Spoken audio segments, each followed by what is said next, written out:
Buenas tardes a todas y a todos, sin solución de continuidad porque vamos un poco mal de tiempo. Soy Miguel Ángel Rodríguez, subdirector de la Fundación de Ayuda contra la Drogadicción, y para mí es un placer muy rápidamente presentaros al conferenciante que ocupa la penúltima actividad del seminario de hoy, porque después tenéis detrás de la conferencia y la clausura pues, un espacio para el trabajo de libre configuración que acabe, quería recordároslo, que acabe de completar ese crédito que se concede al participar en este seminario.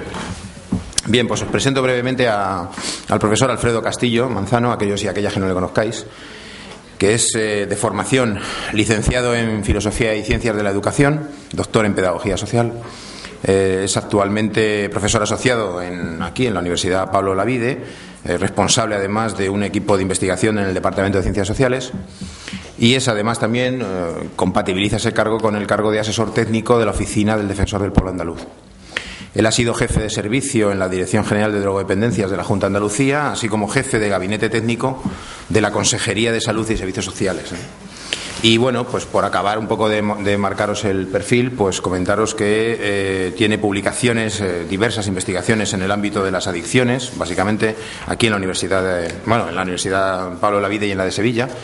Recientemente, además, habéis publicado una obra colectiva sobre factores de riesgo en la población universitaria vinculados al consumo de drogas, con un afán además preventivo, es decir, con un afán de marcar un análisis de necesidades para luego poder hacer actuaciones preventivas, que conozco, el último, así como diversos informes, quería señalaros también, especiales en la Oficina del Defensor del Pueblo Andaluz sobre las drogodependencias en Andalucía, vivir en la calle, situación de las personas sin hogar, las adicciones en la población inmigrante o la incapacitación legal de personas con discapacidad.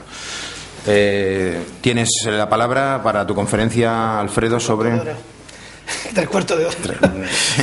Venga, vamos justito. De los adolescentes en tiempos de crisis, ¿cómo educar hoy a los hijos de la abundancia, acaso protagonistas de la escasez? Muy bien, pues muchas gracias, Miguel Ángel, y gracias también a la FAC, que creo que gracias a vosotros hemos podido celebrar este seminario en el marco de este congreso, que indudablemente habéis pensado en el área de educación, de teoría e historia de la educación de la universidad, con lo cual el agradecimiento es mío, de mis compañeros, y yo creo que transmita, porque aunque esta mañana ya el decano lo dijo en la inauguración, creo que es importante reflejar esto. Bueno, yo voy a intentar ser breve, no cansarles mucho, porque ya a la hora que estamos, y me voy a intentar centrar, quizá llevo escuchando todas las intervenciones que ha habido a lo largo del día. Algunas cosas creo que la han tocado, pero bueno, yo voy a intentar reflejar un poco lo que dice el título del seminario, una mirada específica sobre los adolescentes en una situación de crisis. A mí me gustaría, antes que nada, quizás recordarnos todo un poco cuál es la situación esta en la que estamos, que llamamos la crisis, que está tan extendida, tan manipulada, tan usada, y que, fíjense, empezó en el año 2007, si mal no recuerdan. Yo, quizá ya por mi edad, que pinto muchas canas, pues me ha tocado vivir tres crisis económicas. Recuerdo la del 77, 78, creo que fue la del petróleo. Tuvimos otra en el 92, que fue una crisis monetaria, cuando se cambió el patrón oro por el tema, y las monedas, no había moneda única y tal. Y esta crisis, que parecía una crisis pequeña, parecía como un resbalón de la economía en los países europeos, nos hemos encontrado que se alarga, que los mejores pronósticos hablan que podremos salir de ella de aquí a 4 años, es decir, que va a ser probablemente la crisis más larga. No estaríamos en ciclos cortos, como podíamos pensar en un primer momento, sino que en estas circunstancias nos estamos acomodando a una nueva situación, una situación complicada, y se lo puedo asegurar ya no por mi trabajo en la universidad, pero sí en la institución del Defensor del Pueblo, donde cada vez lo que atiendo más allí es gente que lo está pasando muy mal, gente que eran clase media baja, trabajadores que en este momento están siendo atenazados por las deudas, por las circunstancias económicas, y todo eso está repercutiendo en el ámbito familiar, en el ámbito individual, individual de los propios hijos. Y yo creo que en esta situación de crisis nos tenemos que acomodar. Es un nuevo escenario. Esta mañana se decía aquí, es una oportunidad cuando salgamos de la crisis para cambiar cosas viejas que parecía que no han funcionado y que parecen que han tenido parte de culpa de lo que está pasando. A mí me llamaba la atención un estudio que publicaba hace, creo que 2 fines de semana, el periódico La Vanguardia, sobre cómo vivían los niños la crisis. Y los niños daban opiniones, ¿no? Y ya vemos cómo interiorizan o empezaban a interiorizar la crisis. Fijaros lo que decía una niña de 8 años. Nos están fastidiando la vida a los niños. No tenemos tantas cosas para jugar como la PlayStation. Si veníamos de una época de un hiperconsumo, de un consumo excesivo, y cómo los objetos materiales son perfectamente identificados para los menores. Yo le pido porfa, y ellos me contestan que me lo comprarán otro día. Antes se ponía croissant, me dice una niña de 11 años, y magdalena para desayunar, y ahora solo leche con cereales. Quiere decir, probablemente para estos niños de 9 o 10 años, que llevan ya 3 años viviendo esta situación, recuerden vagamente cuál era la situación anterior que había antes de lo que hemos llamado la crisis económica. Para los adolescentes, los jóvenes, para muchos de los que estáis aquí, probablemente este elemento sea muy distinto. Es decir, porque tenemos todavía muy cercano una época, yo llamaría de cierta manera de esplendor económico, en el cual, bueno, pues la familia había ingresos, en general, en algunas bastante altos, que de pronto se han desplomado, dependiendo de los sectores a los que le ha tocado o de los que vivían los miembros de la familia, y en otros casos probablemente, como yo siempre digo, para los sectores más vulnerables de la sociedad, aquellos que lo que empezábamos a llamar el estado del bienestar empezaban a despegar gracias a las medidas y a las ayudas que se estaban planteando de las administraciones públicas, en este momento realmente lo tienen difícil, y probablemente si el marco en el que se mueve o nos estamos moviendo de la salida de la crisis es el 2015, que es la fecha que se empieza a barajar ahora. Veremos a ver si esto nos equivocan y nos alargamos más, pero vamos a ser optimistas, vamos a dejar lo que fuera el 2015. Yo diría que muchos probablemente de estos ni en el 2015 ni en el 17, estoy convencido, van a tener posibilidades de salir a una situación que no era nada ventajosa, pero al menos era en alguna que le podía seguir manteniéndose. Yo creo que este es un poco el escenario que no podemos olvidar. Y luego veamos la mirada, que es lo que yo le quiero contar. Bueno, cómo se les ve a los jóvenes, cómo son, porque como miremos, y me gustó el título, de ahí quise arrancar la idea de mi intervención, cómo miremos a los adolescentes, probablemente tendremos las soluciones o las posibles salidas que podamos aportar estarán en función de la mirada que hagamos de ellos. Y probablemente es lo que yo llamo, en mis clases digo siempre, la necesidad de hacer un buen diagnóstico para hacer unas buenas aportaciones de cómo conseguir cambios de una realidad que no nos gusta. Le voy a hablar un poco del nivel social como consecuencia de la crisis, cómo afecta a los jóvenes en este momento, a la mayoría de los que están ustedes aquí. Y bueno, también a nivel familiar, social y educativo. ¿Y cuáles son, si es que existen, posibles respuestas? Yo no tengo respuestas mágicas, ojalá las tuviera, porque no es que no estuviera aquí, porque me gustaría estar aquí y seguir estando, y es una opción que elegí hace ya muchos años de venir a la universidad, pero sí es verdad que estaría publicando grandes manuales, porque esto daría muchísimo dinero si uno tuviera realmente las soluciones de este tema. Pero bueno, quiero aportar al menos lo que entiendo, y en esto es un poco mi intervención, una reflexión de años de trabajo, de investigaciones sobre los adolescentes, y donde todavía el tema de la crisis y los adolescentes hay poco publicado. Sé que la FA tiene algo hecho ya sobre esto, pero yo creo que es una crisis que está evolucionando tan rápidamente y de tal manera que lo que era la crisis del 2007 yo creo que no se parece mucho en este momento al 2010. La interiorización que yo hablaba antes y que veíamos en el caso de estos niños, en el caso de los, digamos, de los mayores o de los que le cogió o le ha cogido ya con cierta edad, que han vivido época de esplendor, de hiperconsumo, de abundancia en el ámbito familiar, probablemente eso tengan más dificultades de producir esos cambios y todavía estén demandando cosas que son prácticamente imposibles de alcanzar en este momento. Y respecto a la mirada, yo le diría que son adolescentes porque interactúan con otros, pero con otros de sus mismas edades, con un contexto, porque son producto del contexto, y porque de alguna manera a veces esa mirada que hacemos de los adolescentes que no nos gusta es la mirada que le hacemos las personas mayores, digo yo ya me considero muy mayor, pero las personas mayores hacemos de los jóvenes, de cómo viven, de cómo actúan, de cómo es su ocio, su tiempo libre, de esas cosas que se han dicho aquí, de que no salen de casa, o que si salen llegan tarde y que no les preocupa, parece que no tienen voluntad de cambiar o de asentar, como se decía en mi época, algo que en nuestra generación, al menos la mía, pues estábamos obligados por unas circunstancias casi económicas y sociales para salir lo antes posible del ámbito de la familia. Probablemente la crisis y todo esto lo va a retardar mucho más. La salida de la gente joven de la casa, del ámbito familiar por estas circunstancias económicas, pues indudablemente se va a alargar todavía más de lo que estábamos viviendo en este tiempo. Son, por tanto, los adolescentes no son ni más ni menos que producto de la respuesta que le damos los mayores y que reciben, y de las propuestas y de la respuesta que reciben de nosotros. Son lo que son dependiendo también de las posibilidades que les ofrecemos. ¿Y qué es mirar? Eso que dice el título del seminario. Mirar es querer ver, es querer saber, querer observar de forma activa, pero al mismo tiempo valorando su mundo, lo que hacen y facilitándole respuestas a muchas de las dudas que ellos tienen y que probablemente se les niega en el ámbito familiar. Mirar a veces, yo diría que no es sonreír, viendo muchas veces en la familia desde una actitud que podríamos decir pasiva. Una actitud pasiva de los padres y madres es no saber cuál es la respuesta que tienen y si no, pues mejor pasar de ello. Es quizá algo que en alguna investigación que hemos hecho, sobre todo en el ámbito de lo que era el botellón, cuando le preguntamos en los grupos de discusión de padres y madres sobre qué le parecía, qué hacían cuando observaban que el hijo volvía de tal manera por la noche, pues encontramos respuestas como que, bueno, venía un poquito alegre, una chispita, pero vomitó, ¿no?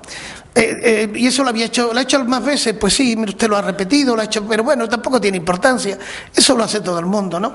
Es decir, había madres que eso le parecía hasta bien que fuera un poco así, ¿no? Para mirar para ver más que riesgo, hay que conocer cómo piensan, como le decía antes, cuáles son sus argumentos, porque a veces a los adolescentes no le dejamos ni siquiera argumentar, no se le escucha en el ámbito familiar. Se desprecia un poco en el ámbito también que decía antes en esa actitud que comentaba Rosalía, la vicedecana, en el tema de la mujer, ¿no? Cómo interpretan en su mundo y el mundo de los demás, cómo dan significado a lo que describe su situación, a cómo están, porque los adolescentes también sufren el estrés, que parece que eso es algo que solo tenemos los mayores, que hacemos muchas cosas, estamos todo el día fuera de casa, trabajamos, ellos tienen también, se estresan igual que nosotros, y a veces hay que prepararles también para soportar ese nivel de estrés que todos podemos perfectamente. Saber qué les preocupa, cuáles son sus argumentos, cómo viven la situación esta de la crisis, serían cuestiones que habría que ver, investigar con ellos. ¿Cuál es la mirada general de los adultos? Bueno, pues yo creo que hoy ya se han dicho algunas de ellas aquí. En general, la adolescencia se ve como una etapa muy negativa. Es decir, aplicamos en el ámbito de las personas mayores, muchas veces cuando decimos a alguien de 30 y tantos años, se comporta como un adolescente. Yo creo que ya en esa frase estamos dando un significado, es decir, como algo irresponsable, alguien que no tiene criterio. Bueno, pues todo esto son ociosos, son conflictivos, no se van de casa, son consumidores, toman droga, son promiscuos. Eso quisieran mucho, ¿no? También tienen más relaciones, pero bueno, yo creo que no son tantas, ¿no? Tienen escasos recursos y todo se lo gastan ellos en divertirse o vivir por encima de sus posibilidades. Están cada vez peor preparados, Yo no creo que eso sea así, todo lo contrario. Yo creo que hay en esta situación de crisis, vuelvo otra vez al principio de lo que decía, la salida de esta crisis, aquí se pueden salir de varias maneras, ya hablaré de ello, pero indudablemente hay gente que quiere salir de una manera determinada, quiere volver a retomar lo que parece que son valores que se han quedado obsoletos, que hoy no tienen presencia en la sociedad, que es ese carácter de esos valores con una cierta moralina, y entonces es necesario destruir todo lo que existe para poder tener o trasladar a la sociedad la necesidad de un cambio en una orientación, en un sentido determinado. La educación se ha ido degradando de forma progresiva, otra de las frases que encontramos muy frecuentemente.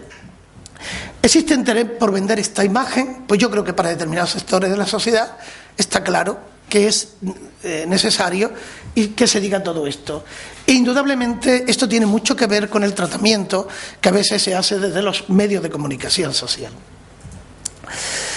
¿Cómo viven los padres y madres a los hijos, adolescentes y a hijas? Bueno, la frase más corriente que oímos es no los conocen bien, justifican sus actos, es decir, todos los amigos de mi hijo beben menos el mío. El mío va de botellón, pero él, yo lo aseguro, no bebe. Ese es seguro que el mío no. Todos los demás sí. Asienten a sus peticiones. En el mismo informe y estudio que publicaba el periódico La Vanguardia, el resumen de él, pues es verdad que decían en un grupo de madres, una de ellas venía a decir que antes de la crisis, antes de que el hijo pidiera le compraba, ahora esperaba por lo menos que le pidiera. Ya hemos conseguido algún cambio. Asienten a sus peticiones, como decía, lo consideran inseguros y que viven en permanentes riesgos. Tienen a veces sentido de culpa cuando no consiguen lo que desean sus hijos, y porque a veces los padres tendemos a proyectar en los hijos nuestras propias carencias y aquello que no hemos sido capaces de conseguir. Y existe, en definitiva, en el ámbito de la formación o de la educación a nivel familiar, bastante desorientación. Yo creo que hay ha habido muchos intentos, y yo creo desde el ámbito educativo, desde las ONG, de instituciones sociales, en hacer una determinada formación, educación dirigida a la familia, a cómo manejar las situaciones, sobre todo porque los cambios generacionales a veces no nos parece que son tan importantes, pero sí lo son en determinados momentos, y los padres se sienten muy desarmados cuando se ven o ven manejar determinadas situaciones de riesgo que no fueron riesgo de su época ni de su momento. ¿Todo esto qué consecuencias tiene? Pues indudablemente toda esta visión, esta mirada, tiene que ver con los prejuicios y rechazos que se está generando hacia los adolescentes y los jóvenes. Visión de esta etapa de la vida, dificultades para la comunicación entre adultos y jóvenes. Indudablemente toda esta manera de ver impide luego, si no escuchamos a los hijos, indudablemente será difícil que podamos entendernos con ellos. Aumenta, por tanto, la conflictividad padres, educadores, hijos y adolescentes en un ámbito que se traslada lógicamente luego al sistema educativo. A esas situaciones que son esporádicas, porque no son tantas, siempre ha habido casos de agresiones a profesores y tal. Hoy sí es verdad que se valoran de una manera distinta, pero yo creo que no es tanto el porcentaje de esas agresiones. Lo que ocurre es que eso, cada vez que sale un caso, pues se magnifica e indudablemente proyecta toda una imagen de todo un sistema deteriorado. ¿A quiénes culpan de ello? Bueno, los padres tienen siempre la sana costumbre de entender que son las malas amistades, los medios de comunicación que influyen sobre ello, pero tampoco ponen remedio en el ámbito familiar para evitar que tengan ese acceso que comentaba el profesor Morón al consumo, la sociedad de consumo y su invasión. ¿Y qué falla, por tanto, en el ámbito familiar? Pues la consistencia y confianza en el tipo de educación, lo que le comentaba antes, en no saber cómo abordar muchas de las situaciones y conflictos que les trasladan los adolescentes, la duración y el tiempo que le dedican. Quizás en esta vida ajetreada que llevamos pasamos poco tiempo en el ámbito familiar, y cuando nos sentamos en casa, como bien se decía antes, todo el mundo está pendiente más de la televisión que de mantener una conversación y una relación afectiva que muchas veces los adolescentes recuerdan cómo eran de afectivos sus padres cuando eran niños y cómo han dejado atrás esa afectividad. Forma, por tanto, de vida muy individual y aislada de uno y de otro, de padres, madres y de niños, y problema de conciliación familiar que, independiente de que muchas se hayan hecho normas y tal, todo esto todavía no está funcionando suficientemente bien. ¿Tenemos más problemas ahora que antes? Bueno, yo creo que nuestros adolescentes son iguales, siempre son adolescentes.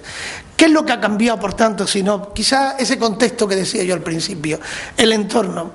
Hoy tienen más riesgo a su alcance, riesgo desconocido para otras generaciones anteriores, que les pueden llevar, en algunos casos, 20, 30 años, y ahora, a medida que los hijos nacen con edades más tardías en el matrimonio o en la pareja, lo que ocurre es que, lógicamente, la diferencia generacional se ha ido incrementando. El mundo de los adultos, sus posibilidades les motiva poco, y además es poco gratificante, les da pocas satisfacciones.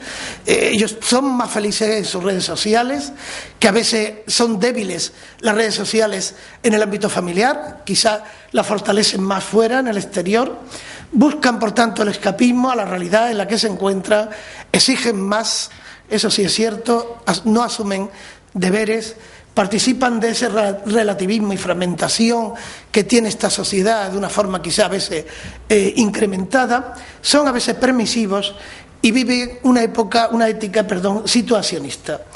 Por tanto, no hay ni bueno ni malo, todo depende también de cómo lo veamos y la importancia que le demos a cada uno de estos aspectos. ¿Qué piden ellos? Yo creo que en general en los estudios que se han realizado, aquí hicimos algunos, tocamos estas cuestiones, pues muchas veces los jóvenes adolescentes piden ser respetados, cosa de lo más normal, como personas, en su espacio, en la forma de vida que tienen.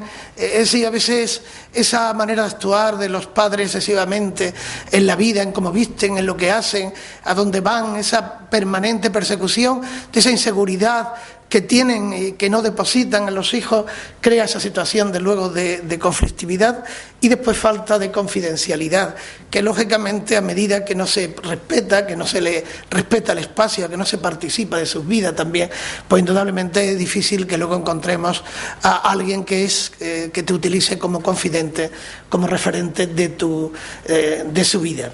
Es mejor saber que ignorar o negar la evidencia, que es a veces la actitud que toma la mayoría de los padres en estas situaciones.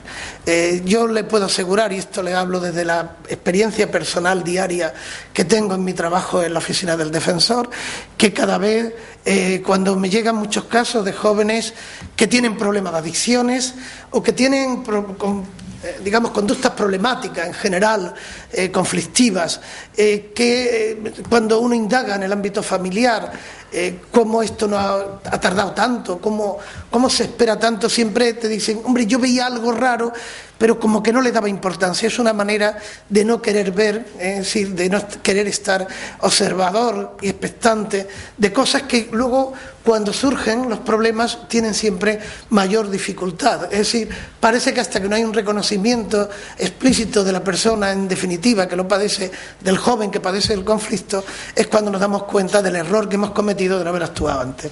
Ser entendidos, ser valorados por lo que hacen o dejan de hacer y ser reconocidos. Yo creo que eso lo pedimos casi todo en nuestra vida diaria, lo hacemos, yo lo hago en mi trabajo, a mí me gusta que me reconozcan si he hecho algo, bueno, que se sale un poco de lo normal y sea valorado. Ser amados, esa comunicación afectiva que han vivido, que tuvieron y sintieron en una época determinada en la infancia y que sienten perder con la adolescencia. Yo creo que eso es muy importante, parece que le culpabilizamos de todo y a partir de ese momento perdemos esto. ¿Qué es lo que hace con unos adolescentes? Porque claro, la imagen del adolescente a veces, yo decía, se mediatiza a través de los distintos medios de comunicación, pero sobre todo por los propios conflictos que generan determinados adolescentes que han existido siempre. Yo siempre pongo de ejemplo el caso de Marta del Castillo, aquí en Sevilla, y bueno, pues rápidamente como la respuesta de la sociedad, un sector de la sociedad, era el endurecimiento de las leyes y tal, bueno, pues no entender que era necesario, bueno, se me ha ido esto para atrás, y bueno, que esto, pues, no, las soluciones tienen que ser otras, y no entender que tenemos una mala ley. Bueno, yo creo que el de haber trabajado el sentido crítico, la capacidad de análisis y decisión lo hace distinto, la autonomía, la propia autoestima que tienen, la existencia de un proyecto de vida definido, eso es muy importante. Cuando el joven ya tiene claro qué es lo que quiere en la vida, probablemente los riesgos se disminuyen, una cierta personalidad formada, cuidada, pero al mismo tiempo, un poco como decía, en eso de los valores comentaba el profesor López Noguera esta tarde aquí, bueno, pues cuando va como el árbol que va creciendo las raíces, esos valores que tienen que ir generándose y manteniendo los valores éticos, esa educación para la ciudadanía, que a mí me parecía un gran acierto que se abordara en el ámbito educativo, una asignatura, que haya sectores de la sociedad que estén totalmente, porque se decía que se iba a manipular y se iba una cantidad de cosas terribles que iban a ocurrir, y yo creo que era solamente llevar el ámbito de los derechos y de las conquistas sociales que habíamos tenido en este país, fueran reconocidas y conocidas por los jóvenes, y luego, lógicamente, una educación emocional, que yo creo que en este momento es necesario recuperar. Durante una época de una sociedad excesivamente individualista, yo creo que hay que volver al mundo de las emociones lo decía antes también la profesora Rosalía, en el sentido de que las emociones no es solo un aspecto que tiene que ver en el ámbito, yo lo comparto con ella, de la mujer, sino también hoy están muy presentes en el ámbito y en el ámbito de los hombres, en el campo de los hombres. Bueno, ¿qué cambios sociales estamos viendo con todo esto de la crisis? Bueno, yo creo que algunos apuntaban antes, cambios tecnológicos, todo esto que nos ha llegado a las características de esta sociedad, desarrollo industrial, tecnología de la comunicación, la incorporación de la mujer al mundo laboral. Estos son los últimos cambios quizás que han tenido una creciente inmigración en España, en Europa en general, aunque ahora estén muy preocupados porque diciendo o comentándonos que y lo vamos a ver probablemente en el debate de las próximas elecciones, que va a salir a la palestra el tema de la inmigración como un elemento y un campo de batalla para los partidos políticos, generando, y porque saben que la situación de rechazo al inmigrante o a culturas diferentes pues encuentra siempre eco en determinados sectores de la sociedad. El fenómeno de la globalización, el consumismo de lo que ya se ha hablado. Bueno, todo esto ha generado indudablemente una sociedad con grandes desigualdades sociales, aumento de una temporalidad en el empleo y la caída en picado del empleo. Fíjense, en el año 2006-2007 el paro en nuestro país era el 7,8%, en este momento superamos el 21%. La exclusión social ante la ausencia del trabajo, en la teoría que hace Castell de los círculos concéntricos, donde nos situamos los ciudadanos o los sectores sociales más vulnerables, indudablemente a medida de que estamos más alejados del centro del círculo concéntrico, tenemos más difícil de integrarnos. Los sectores que están más próximos a lo que sería el eje del círculo, pues tendrían más posibilidades de estar dentro. Sin embargo, es verdad que los círculos externos, en esos círculos concéntricos que le comentaba de Castell, ahora cada vez son más los sectores sociales que en él se ubican. El concepto de ciudadanía que no es igual al de nación, y la crisis económica actual ha afectado a todo, pero yo creo que de forma especial está afectando a la juventud. Por eso ahora quiero referirme un poco más a este sector, esta parte de los medios de... Bueno, quizás solamente una cosa que se ha dicho, pero que no vendría mal recalcar, porque también iba en el título de mi intervención, de dónde surgen estos adolescentes que hemos llamado de la abundancia. Probablemente, yo creo que diría muchos de los jóvenes que hoy tienen 19, 20 años, que provienen de esa época de lo que llamábamos el hiperconsumo. Indudablemente viene de todo esto, y es volver a tocar aspectos que se han comentado, de un fuerte desarrollo económico. Todas las crisis han ido siempre por delante, han tenido épocas de bonanza y de un rápido y un desarrollo económico que llegaba a grandes sectores de la sociedad, a unos valores hedonistas, a un consumo al mismo tiempo efímero y de cambio constantes. Es decir, antes ponían el ejemplo, yo siempre pongo el ejemplo ponían de la ropa el profesor Morón, yo pongo el ejemplo de los móviles. Hasta hace 3-4 años las niñas de 15, 16 años peleaban por tener el último modelo de móvil, el último modelo posible de ordenador o de portátil. Es decir, y a veces desechábamos herramientas que tenían solamente una única utilidad, y que muchas veces comprábamos teléfonos sofisticados que la mayoría no sabíamos manejar. Era solamente por el hecho de demostrar que teníamos la última generación de móvil que había salido. Y normalmente de una sociedad que ha primado más lo individual sobre lo colectivo. Yo creo que si algo todos tenemos claro es que hemos vivido por encima de nuestras posibilidades, hemos generado muchas demandas superfluas que hoy no se pueden cubrir. La familia hoy no llegan a cubrir estas demandas, ni siquiera que le puedan plantear. Es volver a reiterar lo que les comentaba al principio. Y lo que sí para mí está claro es que en este momento hay mucha gente que lo está pasando muy mal. Hay clases medias, probablemente que han visto mermados sus ingresos familiares, pero todavía pueden soportar, pero gracias a que existen redes sociales familiares importantes en este país, pues mucha de la gente que en este momento lo está pasando mal se ven soportados por esas ayudas que reciben en el ámbito familiar. Y en los jóvenes, ¿qué consecuencia tiene la crisis? Pues también a nivel educativo. Bueno, ¿cómo ha cambiado la situación de los jóvenes en los últimos años? En la generación de la que yo procedo, los años 80, 70 y tanto, 80, Pues yo recuerdo que cuando terminábamos de estudiar teníamos enormes posibilidades de trabajo. El sacar una licenciatura, es verdad que los estudios universitarios quedaban relegados para un sector de la población, o dos sectores, fundamentalmente unos gran mayoritarios que eran de origen y procedencia económica alta, y otro probablemente que teníamos que trabajar para poder estudiar la carrera o poder proseguir nuestros estudios. Las titulaciones tenían, por tanto, un alto porcentaje de empleo. También es verdad que quizá la formación que teníamos era muy repetitiva, memorística, y era poco eficaz. Luego, cuando salíamos de las universidades en aquellos años, en los años 70, siempre decíamos que poco sé de lo que tengo que hacer cuando me encontraba ante el primer empleo. Yo creo que esa sensación lo tienen también muchos de los que salen hoy, me lo transmiten por lo menos, pero yo creo que, sin embargo, yo no recuerdo, y veo que aquí hay algunos y alumnos míos, pero yo no recuerdo que tuviéramos práctica, que conociéramos alguna realidad. Hoy yo creo que muchas de las titulaciones tenéis posibilidad de visitar, de conocer fuera, si no nuestras aulas nada se parecen, o las aulas que yo tuve en la Universidad de Sevilla, la antigua fábrica de tabaco, nada se parece a lo que son las aulas de esta Universidad de Pablo Olavide, se los puedo asegurar, se los cuento tal como lo he vivido. Esto nos puede parecer todavía que es mejorable y tal, pero fíjense también la situación en la que nos encontramos. Bien, la mayoría de la gente había un fracaso y abandono, no había interés por estudiar, la gente abandonaba rápidamente los estudios y la formación profesional era la formación pobre para la mayoría de la gente y estaba mal vista. En los años 70-80, cuando en Alemania el 65% de la población estudiaba formación profesional, estaban formando trabajadores capacitados para la industria. En España no llegábamos a un 30% los alumnos que iban a la FP sobre los que iban al bachillerato. Eso nos da un poco... Ahora esta situación se ha modificado sustancialmente. Creo que este año en los módulos de formación profesional se han quedado 40 y tantos mil jóvenes que no han podido acceder a ellos. Esta es la primera vez que ocurre en España. Quizá nos está cambiando un poco el concepto que teníamos de la formación. A partir de los años 90... yo creo que la mayoría, nadie tiene garantizado ya el resultado de sus estudios. Es decir, muchos no van a trabajar.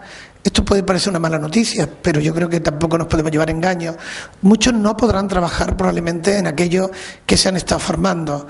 Pero sí les puedo asegurar, y es un dato significativo, es decir, tenemos un 41 y pico por ciento, 41,5% de parado entre los jóvenes menores de 30 años. Estamos hablando de casi 1.600.000.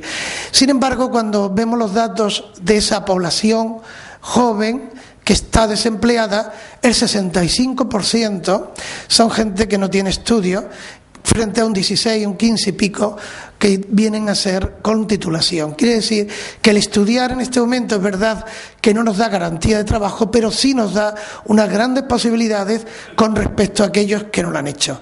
Eso hace unos años no era así. Es decir, la gente encontraba...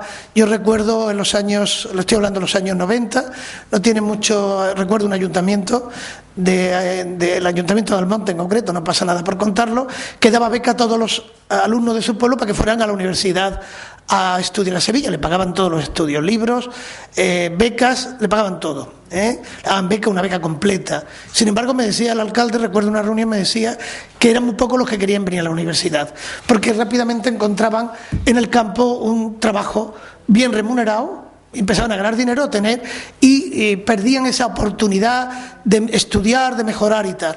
Esto ha cambiado, es decir, ahora es verdad que la mayoría de la población tiene posibilidad de acceder a los estudios y en ello estar en este momento en las universidades, prosiguiendo haciendo máster o haciendo otra formación mucho más continuada a lo largo, probablemente lo hagamos a lo largo de toda la vida.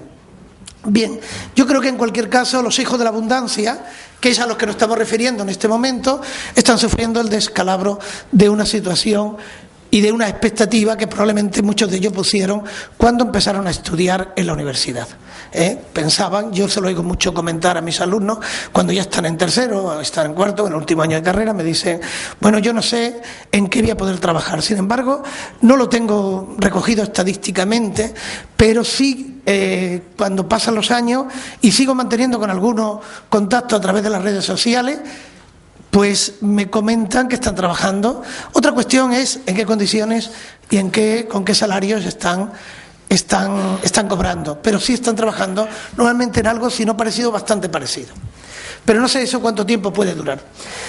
Bueno, yo creo que todos los tiempos han sido duros para todas las generaciones y no nos podemos centrar solamente en entender que no era duro para los que estudiaban en los años hace 20 o 30 años en este país y no lo era para los que empezaban rápidamente a trabajar y ahora lo es a la inversa, ¿no? Yo creo que todas y todas han tenido dificultades a lo largo de los años. Bueno, yo creo que los agoreros, como yo digo, que intentan pescar en ríos revueltos, pues dicen todo lo que está pasando, la culpa la tiene el sistema educativo, se están pidiendo más medidas disciplinarias, antes ponía el ejemplo de los casos de agresiones y coercitivas en los centros educativos, tiene que haber aumento del control, restricciones de las libertades de los adolescentes, tienen que estar antes en casa, hay que encerrarlos antes, se limita su participación en la toma de decisiones y diseño de las políticas de los jóvenes y por último, como hay casos de adolescentes que cometen delitos, que yo recuerdo y tengo ya bastantes años, llevo trabajando en este ámbito de lo social, pues creo que 25 o 30 años casi, pues recuerdo haber visto los centros tutelares, siempre ha habido jóvenes que han cometido delitos de sangre, pero no son tantos, creo que en este momento, mientras que existen, la ley del menor sí ha permitido, la ley de responsabilidad penal del menor ha permitido pues recuperar a mucha gente que antes sí que quedaban marcados cuando pasaban por otros dispositivos. Y un ejemplo de estos que intentan darnos la vuelta un poco a la tortilla, como yo digo, para hacer una sociedad más regresiva en algunas cosas. Esta es la portada de la ABC del domingo 17, no hace tanto. España en decadencia. La falta de autoridad en la escuela y en la familia conduce a nuestro país a su peor crisis de valores en décadas. Bueno, esto lo estamos viendo en muchos medios permanentemente machacando a la sociedad con un mensaje de que lo que hace falta orden y disciplina. Yo creo que hay que ordenar cosas y la disciplina, yo diría, más comunicación, probablemente nos iría mejor. Bueno, y ya por último, por ir terminando, pues, ¿cómo podemos salir de la crisis? Indudablemente se puede salir de muchas maneras, o de dos maneras. Es decir, teniendo una sociedad despolitizada, donde, bueno, pues como los partidos no nos arreglan esto es un desastre. Yo no, como decían antes en el estudio que presentaban los datos de los jóvenes, los valores jóvenes, bueno, una sociedad despolitizada, desafectación, voy a lo individual, no quiero saber de los demás, un discurso xenófobo de rechazo a la inmigración, como decía antes, el multiculturalismo ha sido un fracaso, que decía la presidenta de Alemania hace 2 semanas, una incapacidad discursiva de crear un discurso nuevo en la sociedad, de ilusionar y de avanzar, y podemos salir pues de una forma distinta, con una sociedad más comprometida, teniendo como valores la igualdad y la ciudadanía, pero no como recurrentes, sino como valores predominantes, como una sociedad comprometida con sus decisiones, más cohesionada socialmente, entre todos los que formamos y constituimos parte de ella, con una capacidad más talentosa, más imaginativa, buscando un mayor esfuerzo, porque creo que con el esfuerzo podemos salir de esta situación, y con más valores y con un mundo emocional distinto al que probablemente poco hemos practicado en este tiempo atrás. ¿Qué habría que hacer desde las instituciones? Bueno, yo creo que habría que buscar mayor apoyo a las familias, a las tareas educativas de la familia.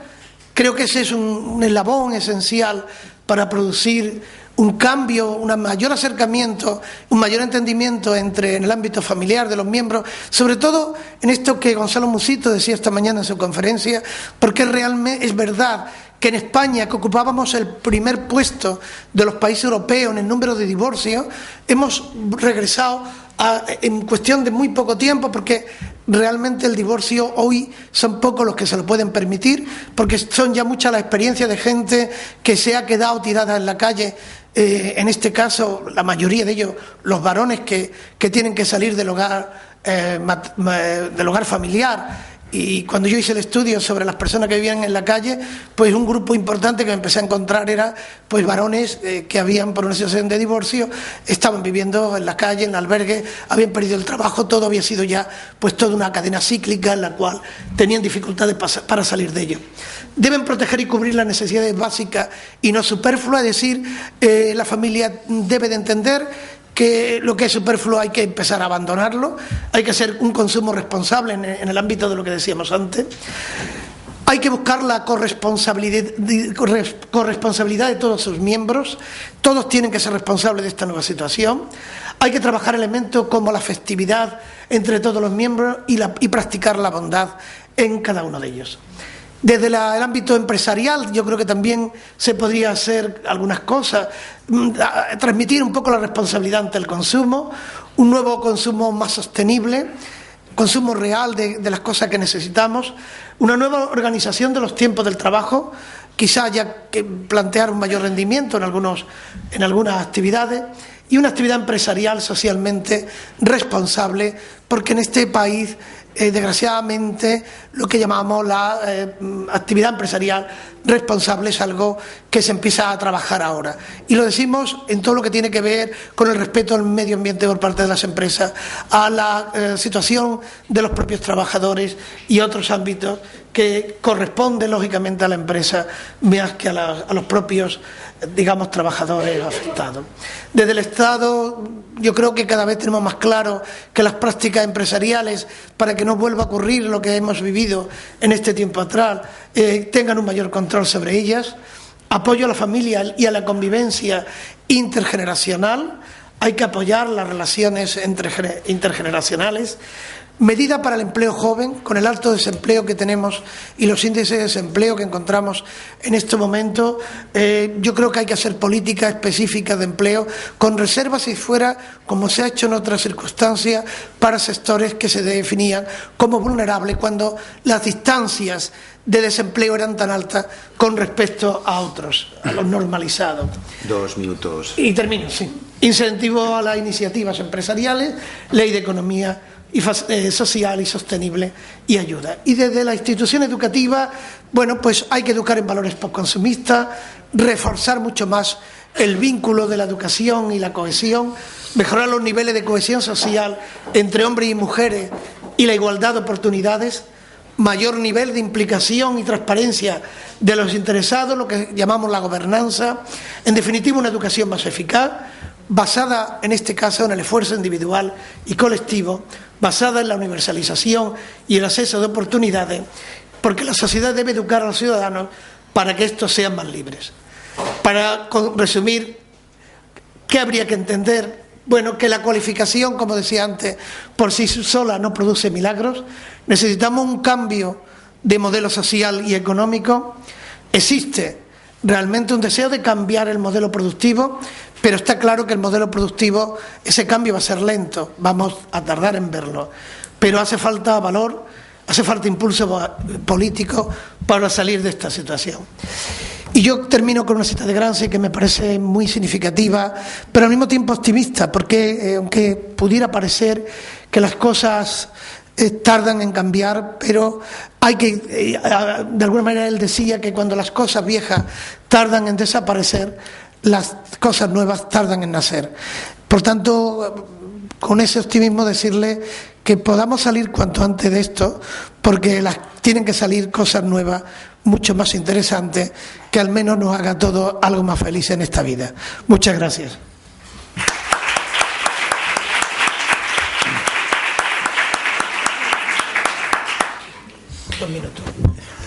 Muchas gracias, Alfredo. Yo tenía una pregunta y en cierta manera la voy a hilvanar con otra que ha llegado y terminamos rápido. Quería formularla apelando un poco a lo que decías ahora al final.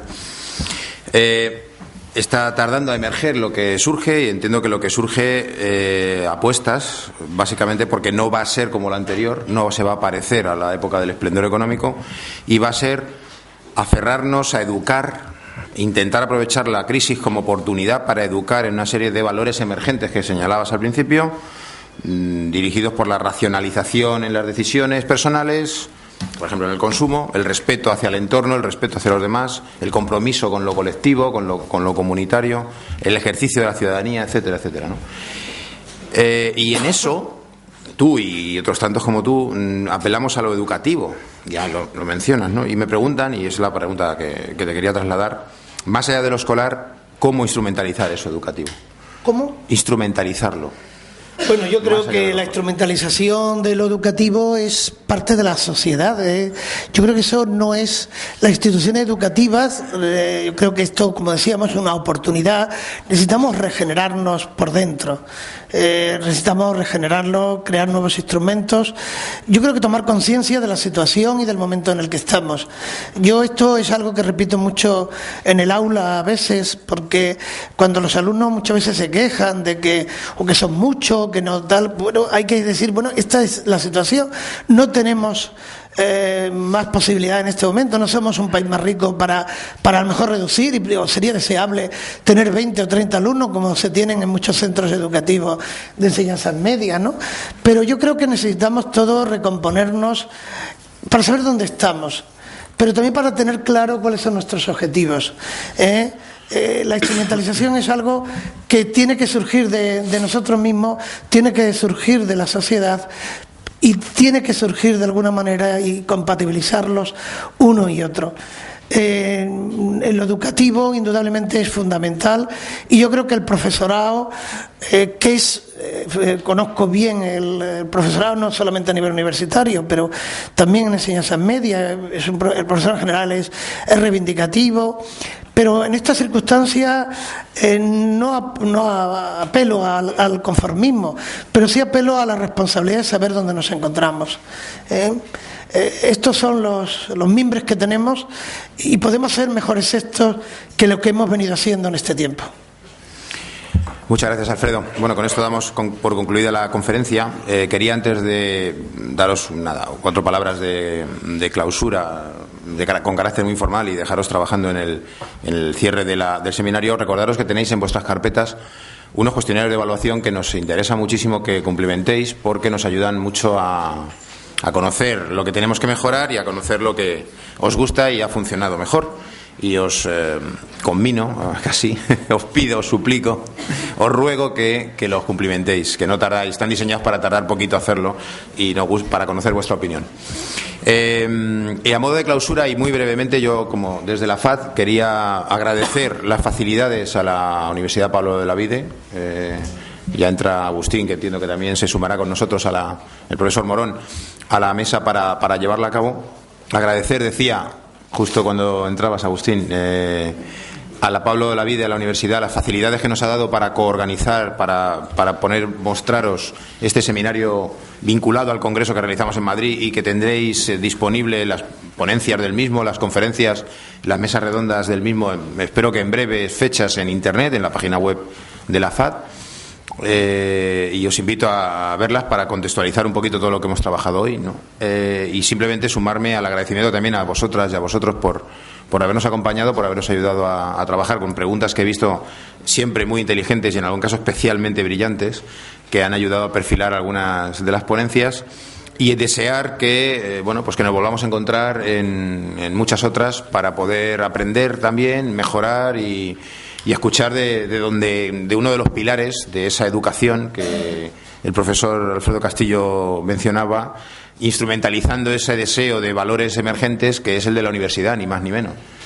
Hoy en día yo creo que estáis especialmente bien preparados, y lo digo desde una ONG, desde la sociedad civil, para convertir esto en una oportunidad personal e institucional de convertiros en un lugar de referencia, de innovación, de investigación y de liderazgo social de qué es lo nuevo que estamos construyendo. No sé si a partir de una crisis, como resultado de un devenir progresivo, no tengo ni idea, pero que en eso, pues modestísimamente, en lo que podamos nosotros colaborar, pues ahí nos encontraréis. Y muchísimas gracias a todos y a todas y a la universidad. Pues simplemente, como universidad, Felipe, Miguel Ángel, y en tu nombre a toda la FAD, el agradecimiento a toda la comunidad universitaria por cuanto la FAD ha hecho posible que se haga esta actividad, así como otras encuadradas en una línea de colaboración que estamos manteniendo con esta universidad, al igual que se mantiene la FAD con otras universidades, porque sin duda en el ámbito de la drogodependencia, pero mucho más allá, como por ejemplo el tema de la adolescencia y juventud, la FAD es uno de los organismos más relevantes a nivel nacional.